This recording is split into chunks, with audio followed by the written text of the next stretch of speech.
Friends, welcome to my channel. আশা করছি তোমরা সকলে খুব ভালো আছো আর আমিও বেশ রয়েছি। তো কাল তো পুজো দিয়ে এলাম। তো ওই মন্দিরের কাল একটা বিশেষত্ব তোমাদের বলতে আমি একেবারে ভুলে গেছি। তো ওই মন্দিরের বিশেষত্ব হলো ওই মন্দিরে মানে যখনই যেই তোমার ভক্ত যান না কেন বা পথচারীরা চলতে চলতে ওই মন্দিরে ঢুকুক না কেন, কেউ কখনো অভুক্ত ওই মন্দির থেকে আসেনি। তো কালকে আমরা যখন গেছি, কালকে গিয়ে দেখছি আমরা মানে পুজোও হয়ে গেছে, প্লাস তোমার মন্দিরের যে কিচেন সব ক্লিন টিন করা হয়ে গেছে। তো ওখানে ওরাই সবাই বলছে, আহারে এত দূর থেকে এসছে, পুজোটাও দিতে পারলো না, আর একটু প্রসাদ নেবে, প্রসাদও নেই। ওরা খুব করে সবাই রান্নাঘর খোঁজাখুঁজি করছে জানো, যে কোথাও মায়ের একটু ভোগ পায় কিনা। তো কেউ পেলো না। তো ওরা নিজেরাই ভীষণভাবে আফসোস করছিল, আমরা তো দূরের কথা। তো যাই হোক, তারপরে হুট করে যখন আমরা বেরিয়ে যাচ্ছি, এক বৃদ্ধা কোথা থেকে যেন প্লাস্টিকের কাপে করে কতখানি পায়েস আর 3 থেকে 4 চামচ মায়ের অন্নভোগ নিয়ে এসে আমাদের দিয়েছে জানো। মানে এটাও একটা বিশাল মানে অলৌকিক বলো বা আশ্চর্যজনক ঘটনা বলো। আর এটা মা আবারও প্রমাণ করে দিল সত্যিই যে মায়ের মন্দির থেকে কেউ অভুক্ত কখনো ফেরেনি। ফ্রেন্ডস, আজকে এখানে প্রচণ্ড গরম আর আজকে আমার শরীরটাও একদম ভালো নেই।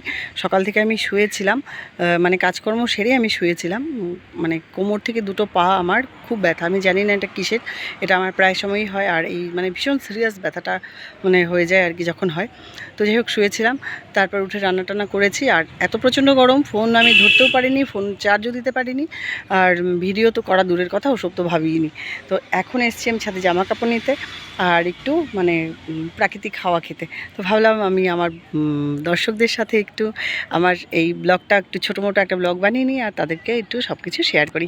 তো চলে এলাম। তো এখন আমি চলে যাব নিচে গিয়ে আমার কাস্টমারের কাজ আছে, আমি কাজ করব। তোমরা আমার সাথে থাকো, আমি কি কাজ করছি তোমরা দেখো।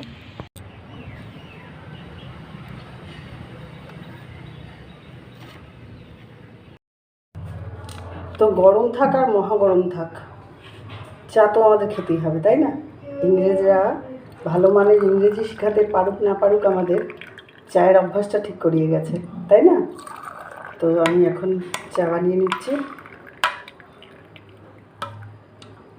আর আমি চা খাই, বাট একদম কাপের তলাতে, জাস্ট 1 চামচ চা খাবো, কিন্তু সেটা একদম কড়া হতে হবে, চিনি কম দিয়ে, চা পাতা আর দুধ বেশি দিয়ে। আর চলে এসছে দেখো সিঙ্গাড়া।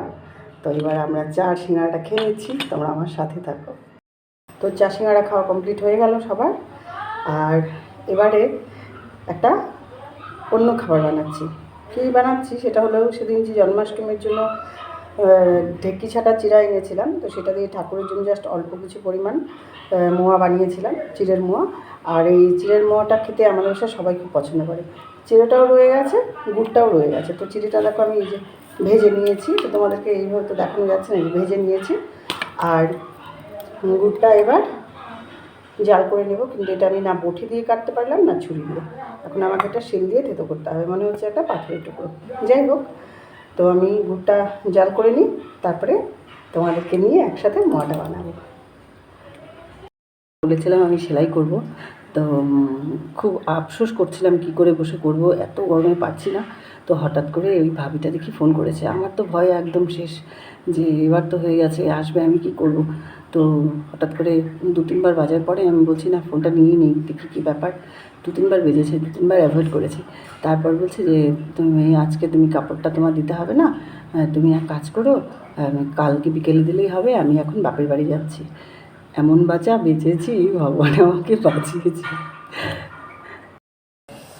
তো রেডি করে নিয়েছি, শিরা হয়ে গেছে, খুব ভালো শিরাটা হয়েছে।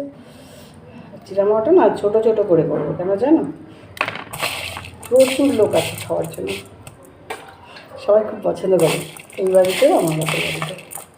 তো মোয়া রেডি হয়ে গেল আমার, এবারে আমরা খাবো মোয়া। আর তোমরা তো আমার হাতেটা খেতে পারলে না, তোমরা নিজেরাই বানিয়ে খাও। আবার দেখা হচ্ছে নেক্সট ব্লগে। আজকের মতো ব্লগটা এখানে শেষ করছি। টাটা, সবাই সুস্থ থেকো, ভালো থেকো, সাবধানে থেকো।